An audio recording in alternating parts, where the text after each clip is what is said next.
Are you ready to unlock your inner strength? Join us as we explore 20 crucial steps guided by Stoic wisdom to break free from weakness. You'll discover what to avoid in order to transform your life with courage, resilience, and empowering strength to reach your full potential. In the vast realms of knowledge and wisdom lies the ancient philosophy of Stoicism. Born from the minds of great thinkers in the heart of Athens, Stoicism has illuminated the path for countless souls seeking strength, resilience, and inner peace. It's a philosophy that transcends time and space, as relevant today as it was in the bustling marketplaces of ancient Greece. Imagine yourself in the shoes of Christopher, a young man lost in the maze of modern life. He was like a ship adrift in a turbulent sea, tossed by the waves of uncertainty, self-doubt, and despair. His life was a testament to struggle, a symphony of unfulfilled dreams and unrealized potential. But then the winds of fortune blew him onto the shores of Stoic wisdom. Christopher's life was about to change in ways he could never have imagined. He encountered a Stoic master, a sage whose wisdom was as deep as the ocean and as timeless as the stars. This master revealed to Christopher the promise of transformation, the potential of a life lived in harmony with nature, self, and the universe. He introduced him to 20 profound steps, each a beacon of light, to guide him out of the darkness of his past and into the brilliance of a new dawn. These steps were not merely instructions, but transformative tools, potent catalysts for change that would challenge Christopher to break free from his weaknesses and unlock his true strength. From ceasing the futile quest for external validation to mastering the art of living in the present, from relinquishing the shackles of materialism to embracing the power of self-control, these were the steps that would redefine Christopher's life.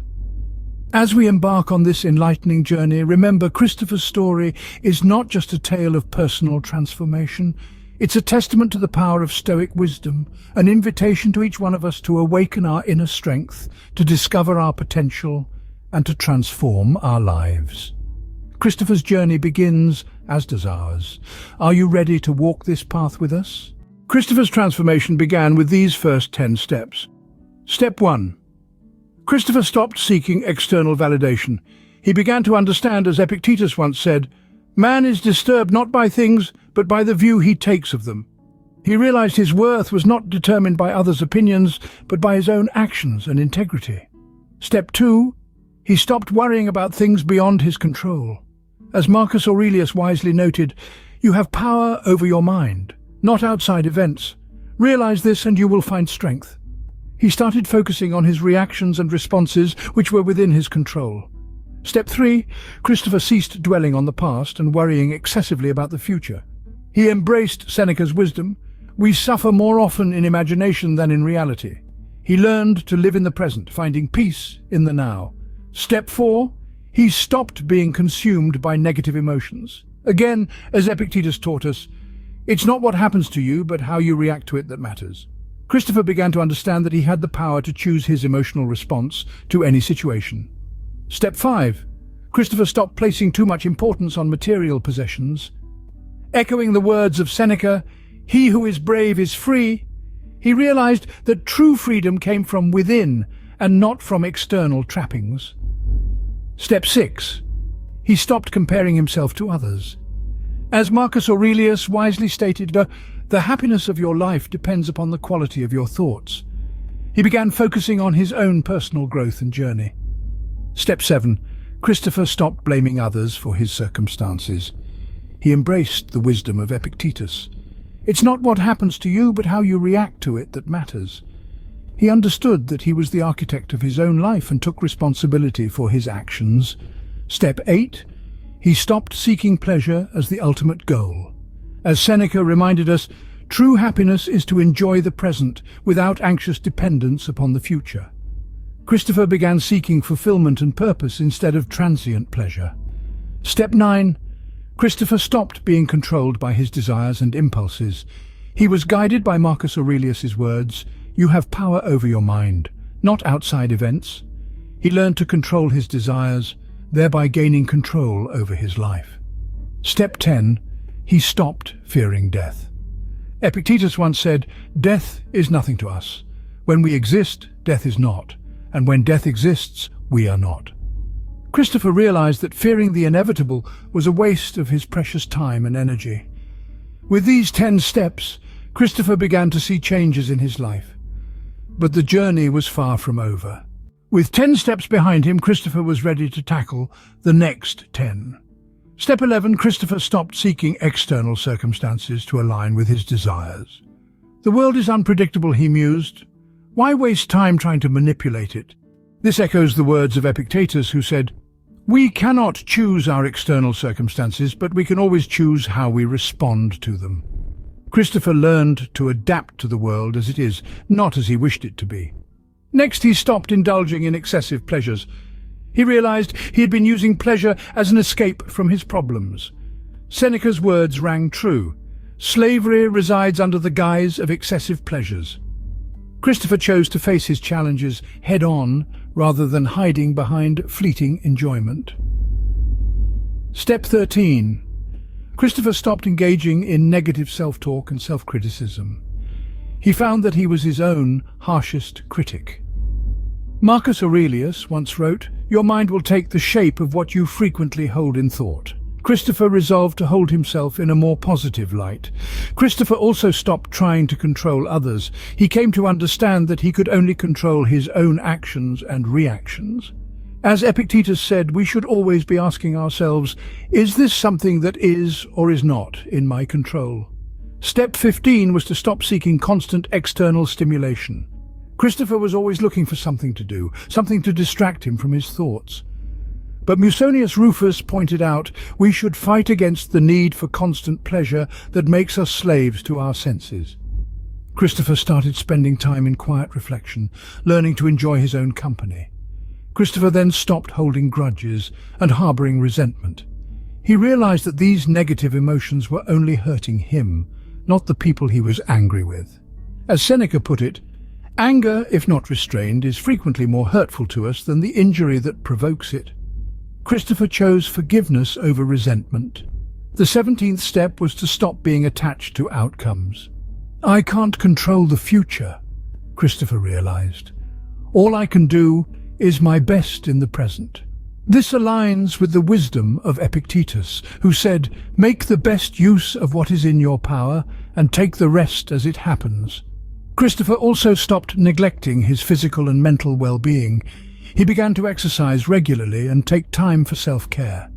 As Musonius Rufus said, "To keep the body in good health is a duty, for otherwise we shall not be able to trim the lamp of wisdom." Step 19 was to stop seeking constant praise and recognition. Christopher realized that he was too reliant on others' opinions of him. Marcus Aurelius reminded him that the praise that comes from love does not make us vain, but more humble. Christopher learned to value his own opinion of himself above all others. Finally, Christopher stopped procrastinating and wasting time.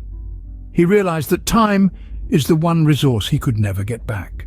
As Seneca said, it is not that we have a short time to live, but that we waste a lot of it. Christopher began to value his time and use it wisely. With these 20 steps, Christopher had transformed his life. But what does this mean for us? It means that we too can follow in Christopher's footsteps. We can learn from his journey and apply these lessons to our own lives. We can stop seeking validation from others, stop worrying about things beyond our control, and stop dwelling on the past or worrying excessively about the future. We can stop being consumed by negative emotions and stop placing too much importance on material possessions. We can stop comparing ourselves to others and stop blaming others for our circumstances.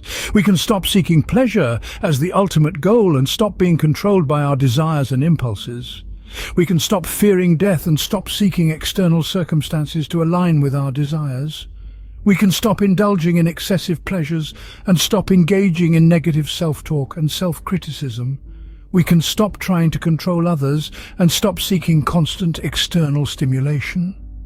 We can stop holding grudges and harboring resentment. We can stop being attached to outcomes and stop neglecting our physical and mental well-being. We can stop seeking constant praise and recognition And finally, we can stop procrastinating and wasting time. This journey is not easy, but it is worthwhile. As we walk this path, we will find peace and clarity even in the midst of life's most challenging moments. We will discover the transformative power of Stoic wisdom, and we will elevate our lives to new heights. So let's embark on this journey together. Let's explore these timeless principles and apply them to our own lives. Let's become the best versions of ourselves that we can be. After all, as Seneca said, it is not because things are difficult that we do not dare, it is because we do not dare that things are difficult. Let's dare to change. Let's dare to grow. Let's dare to be better. Christopher's transformation through Stoic wisdom is not just a story. It's a guide for us all. Our journey together has taken us through 20 steps, from ceasing the search for external validation to halting procrastination and time wasting. Each step, a valuable lesson, a stepping stone towards a life of balance, calm, and confidence. Stoic principles, as we've explored, have the power to provide clarity even in life's most challenging moments. They equip us with resilience and strength, guiding us to maximize our potential and unlock the power within. Now it's your turn. Take these lessons, apply them in your life, and witness the transformative power of Stoic wisdom. Remember, every step taken towards self-improvement is a step towards a better life. As we wrap up this transformative journey, I applaud you for taking this quest for wisdom and self-discovery alongside me. What step resonates with you the most? Share your thoughts in the comments below, and remember to subscribe for more from Voices of the Ages. Until next time, enjoy the journey of exploring classic wisdom principles. Stay curious, stay wise, and I'll see you in the next video for more enlightenment.